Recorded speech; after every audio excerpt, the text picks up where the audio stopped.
Hi there, so this video is on how to make the pastry for our mince pies. And don't forget, stay tuned for the next video, which will be how to make the filling. Afternoon. Right, I am going to keep this really short so you can actually watch this if you're going to make the pastries for the mince pies, because I've got it here in stages to show you. So these are the ones I've made this morning. So mince pies. Only 8 left. Not sure what happened to the other 4. Well, because you've eaten like 3. The pastry ready to go in the oven, ready to be filled, and then the dough, as it is, will make all 12 mince pies, and the stars you should be able to see there. So the mix I'm going to show you right now is for 1 portion, 1 tray, 80 grams of ground almonds, 40 grams of coconut flour, 10 grams of vital gluten wheat flour. Did you mean to say vital wheat gluten? Oh, whichever you want to say. And then 15 grams of sweetener. Okay, it's all the flours. Alright, no need for that anymore. Just making sure there are no lumps in the flours. Okay, right. Softened butter, 80 grams. Try not to microwave it, don't want it liquid, you want it so it's soft in the fingers. And we're going to, in chunks, so this is where when you look at the recipe things might not make sense, but in small chunks and not all together, get it into the flour and just rub it in with your fingertips. I'll try and do this really quickly so this video is actually useful. You'll see the butter combining and creating breadcrumbs like. The good thing about me doing this is that we've made enough mix and mince pie, or we will have made enough mince pies by the end of today. And last us until Christmas. Last us till Christmas. Well, I know I'm going to freeze them. Yeah. Otherwise I'll be making mince pies for the entire. I mean, it is still November. If you're watching this in December, this is the 23rd of November. and we never do Christmas this early. There's no chance.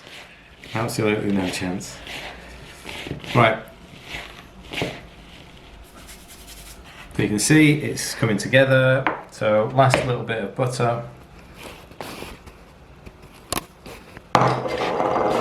So as much as making pastry might seem a bit of a faff, this doesn't take long at all. Alright, so it's now starting to feel a lot heavier. You'll know what I mean when you start doing it. There are some food processors that'll do this for you. So get the flours in the processor and then drop the butter off. Drop it in bit by bit and it'll do exactly this. So you can now see it's quite a heavy sort of heavy breadcrumbs. Right. Almost looks like popcorn through the camera. Yeah. Right. Weird. Last ingredient: 1 egg. Get it in, and just knead it together. There we go.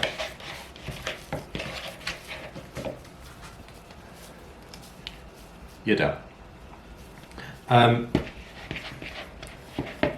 After having mine made overnight and having it in the fridge, I'd almost recommend you try and use it almost straight away. If this is sort of perfect temperature right now to use, I had to let mine sort of come back up to sort of room temperature a little bit.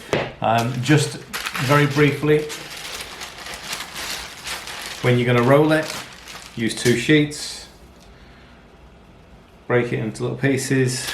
Again, this instruction in the recipe might not make much sense, but this is what we mean. We tried our best. When you roll it, so I'm not going to be too precise for this one because you'll know what I mean when you get to the point of cutting it. And obviously, take your time with the rolling. And if you're not happy with it, just scrunch it back together and start again. You don't want this too thick. So a couple of mils thick. Right, so the instruction in the recipe, and I think it's like instruction number 6, it's to help you get the cutter, get the shape off the paper. It says remove the top paper, like so.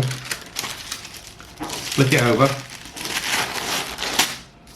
and remove the bottom paper.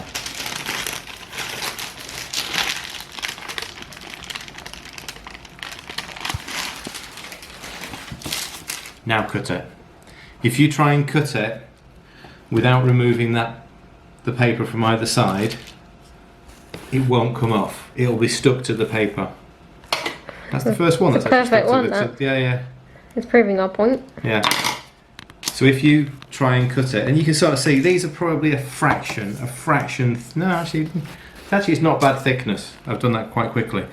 If you don't take the papers off both sides, you will really struggle to get the dough off the greaseproof, regardless of how good the greaseproof is. There you go. That glass fits that sort of tray perfectly. It's about £3 or £4 from Tesco's. I think one of those places I got this week, and it's perfect because these little beauties just slipped out once they were cooked. So that one dough, 80 grams of butter, 80 grams of ground almonds, 40 grams of coconut flour, 10 grams of vital wheat, and 15 grams of sweetener. That one mix will make 12 mince pies, 1 gram of carbs for the pastry. Obviously we've still got to put the filling in, but that's 1 gram of carbs for the pastry.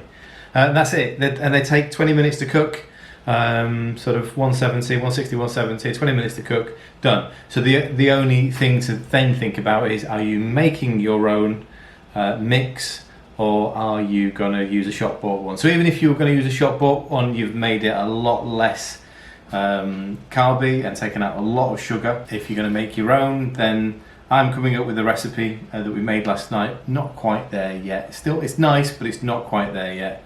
But again, you can make your own. And mostly it's using sort of stewed apples with a bit of we use dried cranberries and sort of citrus. That's the sweet pastry for mince pies. Going to have loads of other applications, so we are going to start making a few of the bits and pieces in the next week to see what else we can do. That's it.